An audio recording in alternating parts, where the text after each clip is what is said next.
2013 সালে রাজধানী শাপলা চত্বরে হেফাজতে ইসলামের হাজার হাজার নেতাকর্মীর উপর, সমর্থকের উপরে হানাদার বাহিনীর মতন ক্র্যাকডাউন চালানো হয়েছিল। গণহত্যার প্রতিবাদে এবং হেফাজতে ইসলামের সমর্থনে বিএনপি সারা দেশে 2 দিন হরতাল সহ বিভিন্ন কর্মসূচি পালন করেছিল। তখন সম্মানিত ওলেমা মাশায়েখবৃন্দ, ইসলামী মূল্যবোধের আলোকে বিএনপি এমন একটি কল্যাণমূলক সমাজ, সরকার এবং রাষ্ট্র ব্যবস্থার পক্ষে, যে রাষ্ট্র ও সমাজে মুসলমানগণ নিঃসংকোচে কোরআন সুন্নাহর অনুযায়ী নিজেদের জীবন পরিচালনা করতে সক্ষম হবেন, নির্ভয়ে নিরাপদে ইবাদত বন্দেগী করতে পারবেন। একইভাবে অন্য ধর্মের মানুষেরাও নিরাপদে নিশ্চিন্তে যার যার ধর্ম ও সংস্কৃতি পালন করতে সক্ষম হবে। সম্মানিত উপস্থিতিবৃন্দ, বিএনপি কখনোই ইসলামের মূলনীতি কিংবা মৌলিক বিশ্বাসের সঙ্গে আপোষ করেনি, ইনশাল্লাহ ভবিষ্যতেও করবে না।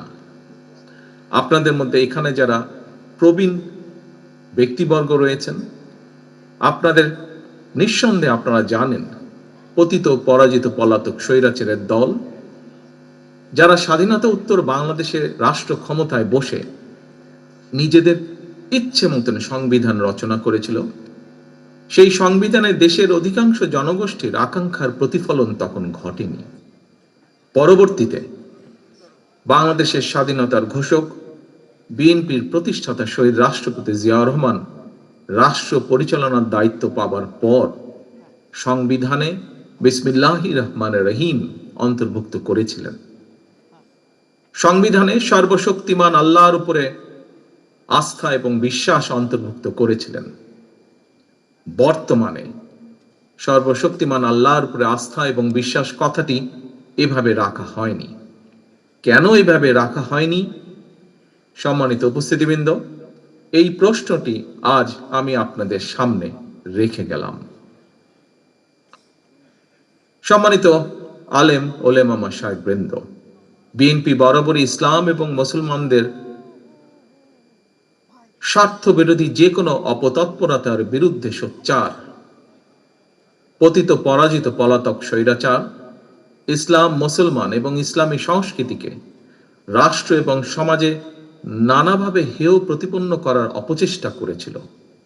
আপনাদের এখানে যারা আজকে উপস্থিত আছেন, আপনাদের অনেকেরই নিশ্চয়ই মনে আছে পরিষ্কারভাবে 2024 সালে পবিত্র রমাদান মাসে হঠাৎ করেই মুসলমানদের ধর্মীয় সংস্কৃতি ইফতার মাহফিল আয়োজনের উপরে নিষেধাজ্ঞা দেওয়া হয়েছিল।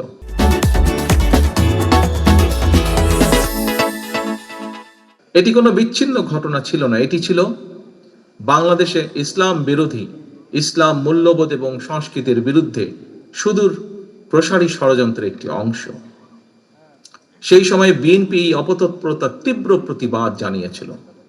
2013 সালে রাজধানী শাপলা চত্বরে হেফাজতে ইসলামের হাজার হাজার নেতাকর্মীর উপর, সমর্থকের উপরে হানাদার বাহিনীর মতন ক্র্যাকডাউন চালানো হয়েছিল।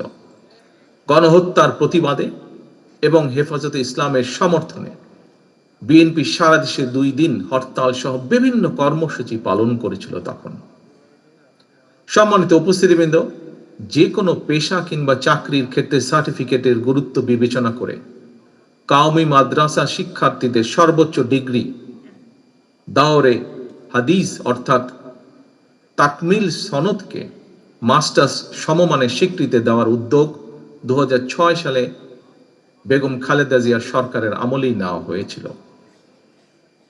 সম্মানিত ইমাম এবং খতিবগণ, দেশে বর্তমানে কাওমি ও আলিয়া সরকারি, বেসরকারি কিংবা নিবন্ধিত বা অনিবন্ধিত সব মিলিয়ে বিভিন্ন পর্যায়ের 50,000-এরও বেশি মাদ্রাসা রয়েছে। এসব মাদ্রাসায় লক্ষ লক্ষ শিক্ষার্থী পড়াশোনা করছেন। দেশের সরকারি কিংবা বেসরকারি ব্যবস্থাপনায় সারা দেশে সব মিলিয়ে মসজিদের সংখ্যা প্রায় 3.5 লক্ষ বা তারও কিছু বেশি হতে পারে। এই মসজিদগুলোতে কম বেশি প্রায় 17 লক্ষ ইমাম, খতিব, মুয়াজ্জিন ধর্মীয় দায়িত্ব পালন করছেন। লক্ষ লক্ষ মসজিদ, মাদ্রাসা, ইমাম, মুয়াজ্জিন, মাদ্রাসা শিক্ষার্থীকে রাষ্ট্রীয় অগ্রগতিমূলক কার্যক্রমের বাইরে রেখে দেশে কখনোই টেকসই উন্নয়ন করা সম্ভব নয়। এবং এই বাস্তবতা থেকে বিএনপি আগামী দিনের কর্মসূচিতে এ ব্যাপারে সুনির্দিষ্ট কর্মপরিকল্পনা গ্রহণ করেছে।